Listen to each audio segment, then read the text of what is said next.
Have you ever looked into the eyes of someone you once admired? Someone known for their kindness, ethics, and compassion, only to witness their transformation into someone capable of cruelty? What invisible forces could turn ordinary citizens into perpetrators of atrocity? What psychological mechanisms separate heroes from monsters? As Alexander Solzhenitsyn profoundly observed, the line separating good and evil passes not through states, nor between classes, nor between political parties, either, but right through every human heart. So why do good people sometimes do terrible things? There are psychological forces that can transform ordinary individuals into agents of darkness. The term Lucifer effect was coined by psychologist Philip Zimbardo, who conducted the infamous Stanford prison experiment in 1971. The name itself draws from biblical mythology. Lucifer, once God's favorite angel, fell from grace and became Satan. This metaphor perfectly captures Zimbardo's central insight. Given the right circumstances, virtually anyone can undergo a moral transformation. Evil is the exercise of power to intentionally harm, hurt, destroy, or commit crimes against humanity, Zimbardo explains. The disturbing truth his research revealed is that this capacity doesn't require inherent malevolence. It requires only an environment that normalizes harm, roles that distance us from our actions, and authority figures who sanction our behavior. History offers countless examples. The ordinary German citizens who became concentration camp guards, the American soldiers who committed atrocities at Abu Ghraib, the neighbors who betrayed neighbors during the Rwandan genocide. These weren't monsters born with an innate desire to inflict suffering. They were ordinary people swept up by extraordinary circumstances. As Hannah Arendt noted in her reporting on Adolf Eichmann's trial, what we witnessed was not the face of radical evil, but something far more terrifying. The banality of evil, the uncomfortable reality that atrocities are often committed not by psychopaths, but by unremarkable individuals following orders and conforming to social expectations. In the early 1960s, psychologist Stanley Milgram conducted a series of experiments that would forever change our understanding of obedience. Participants were instructed to administer what they believed were increasingly painful electric shocks to another person, actually an actor, whenever that person answered questions incorrectly. The results were shocking. 65% of participants continued administering what they thought were potentially lethal 450-volt shocks, simply because a person in a lab coat instructed them to do so. Ordinary people, simply doing their jobs, and without any particular hostility on their part, can become agents in a terrible destructive process, Milgram concluded. Moreover, even when the destructive effects of their work become patently clear, and they are asked to carry out actions incompatible with fundamental standards of morality, relatively few people have the resources needed to resist authority. Reflect on your own life for a moment. How often have you followed instructions without questioning them? When was the last time you felt uncomfortable with a directive but complied anyway? What would you do if someone in a position of authority asked you to compromise your ethics for what they called the greater good? Dehumanization, the psychological process of perceiving and treating others as less than human, serves as a critical lubricant for the machinery of harm. When we strip others of their humanity by labeling them as the enemy, vermin, illegal, or collateral damage, we create psychological distance that makes cruelty possible, even easy. As Nobel Peace Prize winner Elie Wiesel, who survived the Holocaust, wrote, "To dehumanize another human being is not merely to declare that someone is not human, but it consists of a process that allows others to become natural targets of our darkest and most primitive drives." This process isn't limited to extreme historical examples. Consider today's polarized discourse, where political opponents are routinely described in dehumanizing terms. Notice how social media encourages us to reduce complex human beings to simplistic labels. Each act of dehumanization,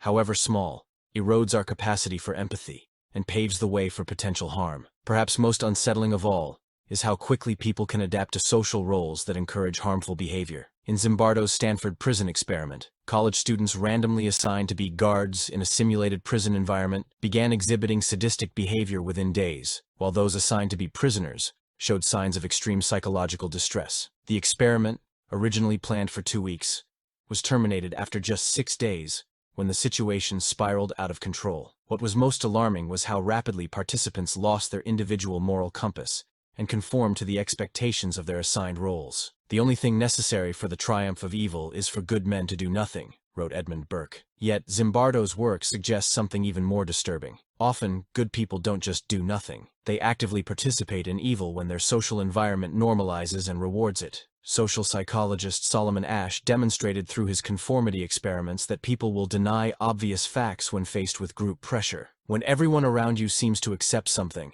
even something morally questionable, the psychological cost of dissent becomes overwhelming. The path from virtue to vice rarely begins with a single dramatic moral collapse. Instead, it starts with small compromises, minor ethical shortcuts that, in isolation, might seem inconsequential. In his book, The Honest Truth About Dishonesty, behavioral economist Dan Ariely documents how small acts of dishonesty can escalate through what he calls the "what the hell" effect. Once we cross an ethical boundary, subsequent transgressions become psychologically easier. The critical question becomes, how do we recognize these pivotal moments before they lead to moral collapse? What psychological safeguards can prevent the slow erosion of our ethical foundations? A comforting myth suggests that moral failures happen only to other people, that somehow we possess an innate immunity to corruption. The research tells a different story. While certain personality traits, strong empathy, moral attentiveness, and psychological resilience may provide some protection, no one is entirely immune to situational pressures. As Carl Jung observed, everyone carries a shadow, and the less it is embodied in the individual's conscious life, the blacker and denser it is. Jung believed that acknowledging our capacity for darkness, our shadow self, is essential for maintaining moral integrity. When we deny our potential for wrongdoing, we become more vulnerable to it. Consider moments when you've acted in ways that surprised or disturbed you, perhaps experiencing a flash of rage, schadenfreude, or callousness. These glimpses of our shadow selves remind us that the capacity for harm lives within each of us, awaiting the right circumstances to emerge. The humble acknowledgement of this universal vulnerability may be our greatest protection against moral failure. Albert Bandura, a pioneer in social cognitive theory, identified the psychological mechanisms people use to justify harmful actions, a process he called moral disengagement. These include 1. Moral justification, recasting harmful acts as serving a worthy purpose. We must destroy this village to save the country. 2. Euphemistic language, using sanitized terminology to disguise cruelty, collateral damage, instead of civilian deaths. 3. Advantageous comparison, making actions seem benign by comparing them to worse offenses. What we did wasn't as bad as what they did. 4. Displacement of responsibility, shifting blame to authority figures.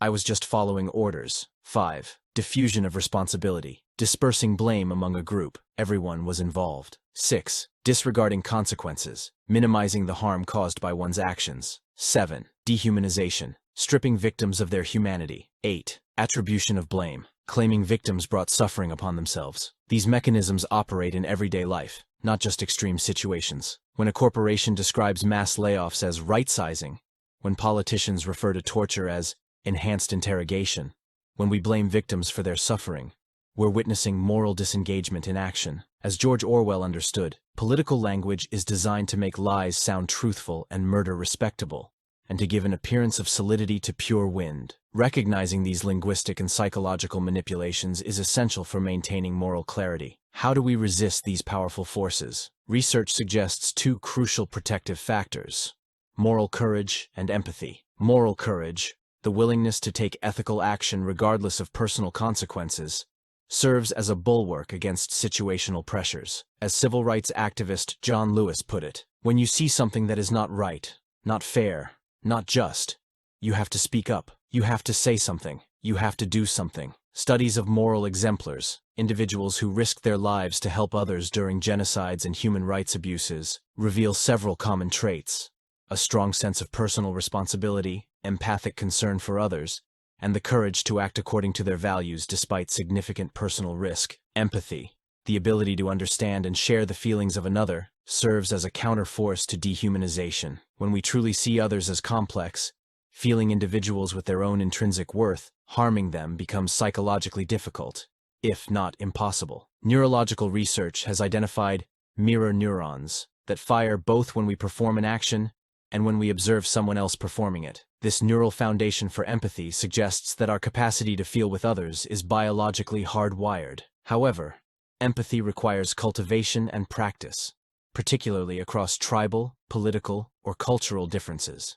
Individual moral resilience must be complemented by ethical leadership and just systems. As Zimbardo concludes from his decades of research, while a few bad apples might spoil the barrel, A barrel maker who designs bad barrels spoils many apples. Leadership sets the moral tone for entire communities. When leaders model integrity, compassion, and accountability, they create environments where ethical behavior flourishes. Conversely, when leaders demonstrate that the ends justify the means, they cultivate moral disengagement among their followers. Consider the stark contrast between leaders like Nelson Mandela, who promoted reconciliation despite suffering 27 years of imprisonment, and those who exploit tribal divisions and normalize ethical shortcuts. As Mandela said, to be free is not merely to cast off one's chains, but to live in a way that respects and enhances the freedom of others. Systems and structures either support or undermine individual integrity. Ethical organizations implement checks and balances, encourage dissent, reward moral courage, and hold power accountable. They recognize that protecting ethical behavior requires more than individual virtue.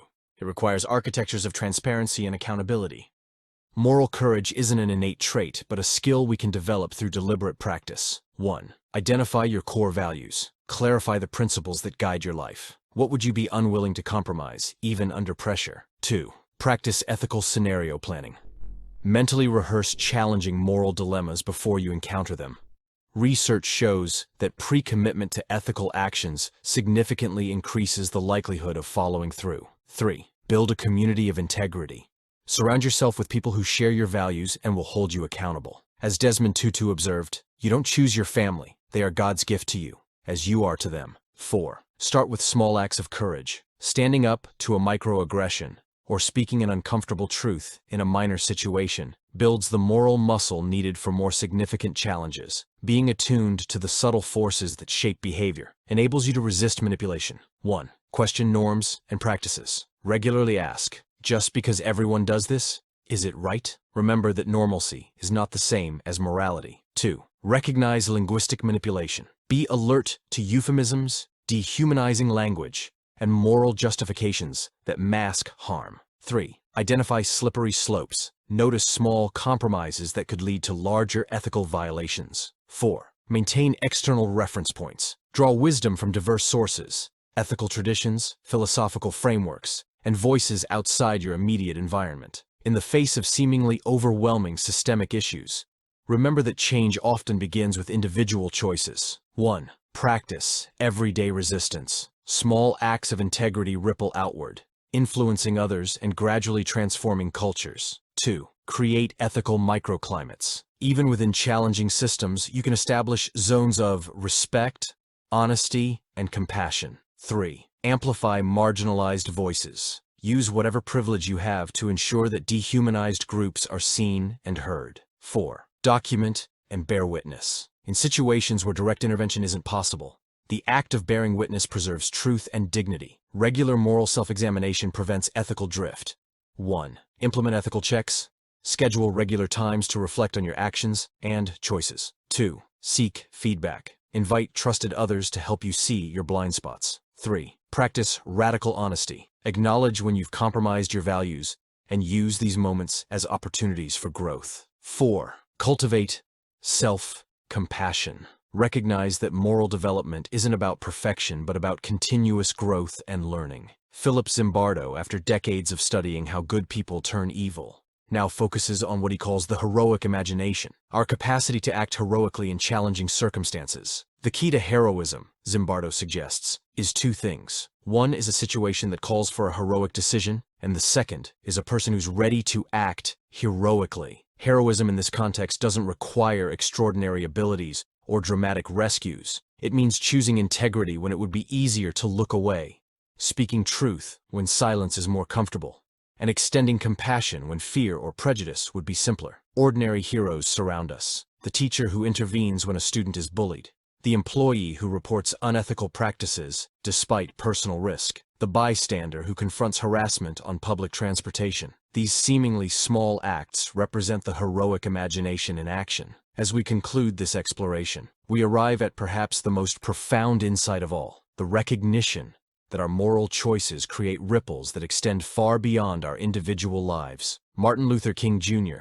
captured this interconnectedness beautifully. All life is interrelated. All men are caught in an inescapable network of mutuality, tied in a single garment of destiny. Whatever affects one directly affects all indirectly. This understanding transforms how we approach moral challenges. It reminds us that each choice to act with integrity or compassion isn't just about personal virtue. It's a contribution to our collective moral fabric. Viktor Frankl, reflecting on his experiences in Nazi concentration camps, observed that even in the most extreme circumstances, some prisoners maintained their humanity through small acts of sacrifice and compassion. "The best of us did not return," he wrote, referring to those who gave away their last piece of bread. This insight offers both challenge and comfort. The challenge lies in recognizing our responsibility not just for our actions, but for the moral ecosystems we create. The comfort comes from knowing that even small choices matter, that each act of kindness, courage, or integrity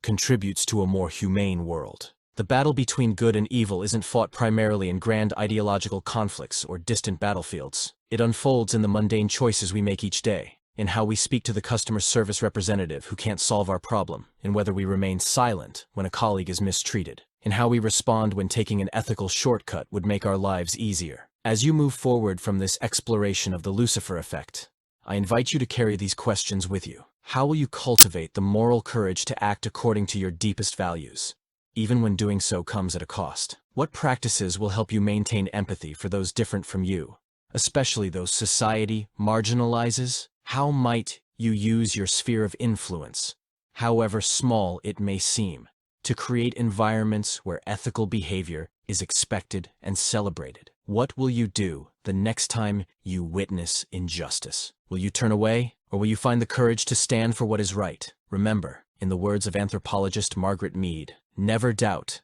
that a small group of thoughtful, committed citizens can change the world. Indeed, it's the only thing that ever has. The Lucifer effect reminds us of our vulnerability to moral corruption. But equally important, it affirms our capacity for extraordinary goodness. The choice between them lies not in grand declarations, but in the quiet decisions we make each day. The question now is, what will you choose?